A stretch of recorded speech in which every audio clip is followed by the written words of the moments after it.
Next topic what precautions should be taken while storing drugs. Drugs యొక్క స్టోరేజ్లో మనము తీసుకోవాల్సినటువంటి precautions ఏమిటి, జాగ్రత్తలు ఏమిటి? The drug storage and maintenance. The drugs which are supplied to ward are stored in drug cupboards to provide a uniform supply of drugs to patients. So, డ్రగ్స్ని వార్డ్స్లో supply చేసే డ్రగ్స్ని డ్రగ్ కబోర్డ్స్లో నిల్వ ఉంచుతాం.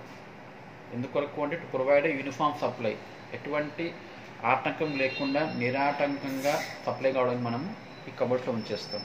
The drugs are stocked in containers such as boxes or on flexible racks and shelves. మనం వాటిని షెల్ఫ్లో కానీ ర్యాక్స్లో కానీ బాక్సెస్లో కానీ నిల్వ ఉంచుతాం.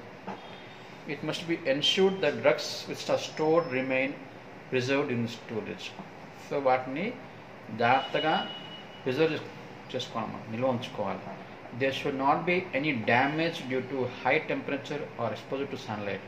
ఎక్కువ ఉష్ణోగ్రత వలన కానీ, ఎక్కువ టెంపరేచర్ వల్ల కానీ, ఎక్కువ హీట్ వల్ల కానీ, ఎండ వలన కానీ వాటికి ఎటువంటి డ్యామేజ్ కాకూడదు. అంటే మన మందులని ఎప్పుడు కూడా ఎండలో కాకుండా నీడలో మనం వాటిని నిల్వ ఉంచుకోవాలి. Drugs are to be stored as per the prescribed conditions of the storage. So drugs యొక్క నిల్వ అనేది ఎలా ఉంటుందంటే depending upon type of storage. Suppose vaccines ఉన్నాయి, they should be stored under 7 to 8 degrees అంటాం. అట్లా depending upon the type of drugs వాటిని store చేసే విధానం ఉంటుందన్నమాట ప్రిస్క్రిప్షన్లో. సో దాని ప్రకారం మనం వాటి స్టోర్ చేయాలి. The drugs stored in drug store be arranged in such a way that they are easily traceable as when required. మనం వాటిని ఎలా అరేంజ్ చేయాలంటే మనకు కావాల్సినప్పుడు, అవసరం ఉన్నప్పుడు ఈజీగా మనం వాటిని ట్రేస్ చేయగలగాలి, అంటే ఈజీగా మనం వాటిని తీసుకోగలగాలి అన్నమాట. ఎట్లా చేస్తే మనం వాటిని ఎట్లా మనం అరేంజ్ చేయాలంటే అకార్డింగ్ టు ఫార్మకలాజికల్ యాక్షన్, వాటి యొక్క యాక్షన్ బట్టి. ఉదాహరణకి డైజెస్టివ్ సిస్టమ్ డ్రగ్స్ అన్నీ ఒక దాంట్లో, నాడీ వ్యవస్థ డ్రగ్స్ ఒక దాంట్లో, స్కిన్ డ్రగ్స్ ఒక దాంట్లో, అట్లా మనము డిపెండింగ్ అపాన్ దట్ యాక్షన్. లేకపోతే ఆల్ఫబెటికల్లీ ఏబిసిడి ప్రకారం పెడితే ఈజీగా దొరుకుతాయి మనకు అవి. Prevent or reduce pilferage theft or losses. అంటే ఎలా ఉండాలి వాటి మన స్టోరేజ్ అంటే అవి థెఫ్ట్ పోగొట్టుకోవడం కానీ, లాస్ కావడం కానీ, డ్యామేజ్ కావడం కాకుండా చూసుకోవాలి మనం. Prevent infestation of pests and వర్మిన్.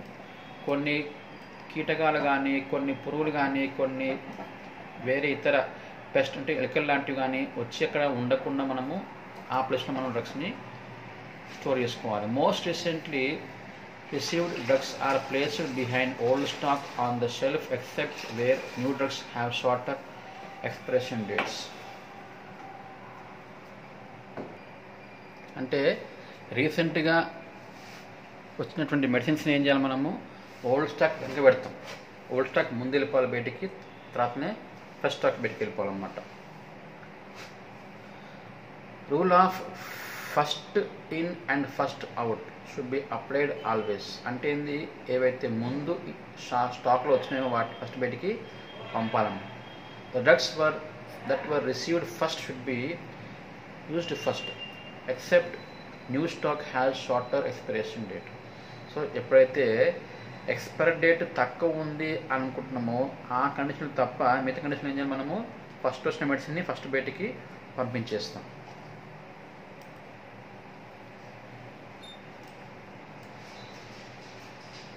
To have access to drugs with shorter expiration dates first put these in front of shelves. ఇక్కడ ఎక్స్పైరీ డేట్ తక్కువగా ఉన్నటువంటి మెడిసిన్ ఏం చేయాలి, మనము ముందు ప్రాంతంలో పెట్టాలన్నమాట. ఎక్స్పైరీ డేట్ చాలా లాంగ్ ఉన్న వాటిని ఏం చేయాలి, వెనక వైపు పెట్టిస్తాం.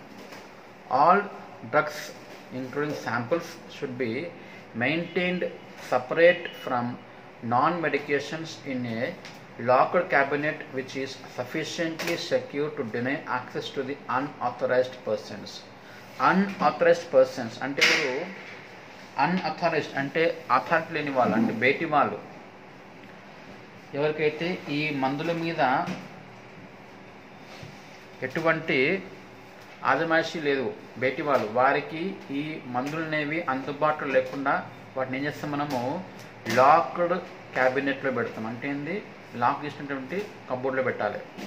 Keys should be available only to authorized personnel who are assigned medication related responsibilities.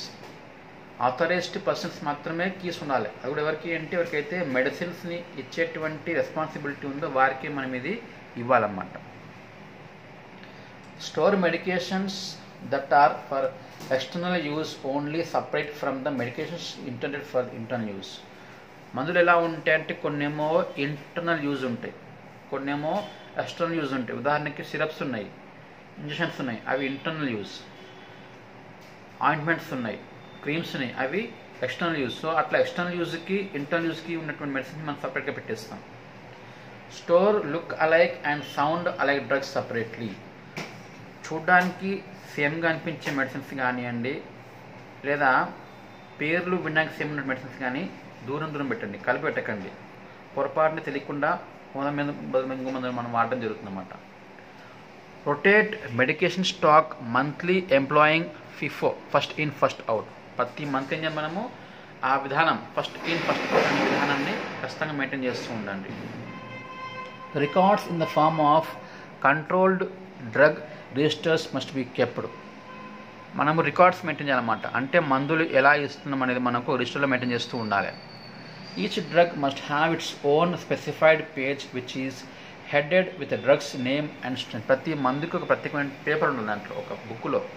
ఆ మందు గురించి ఆ పేపర్లో మొత్తము ఎంత మోతాదు వచ్చింది, ఎంత బయటికి పోయింది, ఎంతమంది ఇచ్చినాము అన్నీ కూడా దాంట్లో ఉంటాయి అన్నమాట. దాంట్లో మనం ఏం రికార్డ్ చేస్తాము అంటే డేటు, టైము, డోస్ ఆఫ్ ఎవరి అడ్మినిస్ట్రేషన్, మనం ప్రతిసారి ఎంతమంది ఇచ్చినాము పేషెంట్కి, తర్వాత name of the receiving patient, మనం ఎవరికి ఇచ్చినాం మన పేషెంట్ పేరు కూడా మొత్తం దీన్ని మనము రాయడం జరుగుతుంటుంది అన్నమాట. ఇది precautions for the storing of drugs.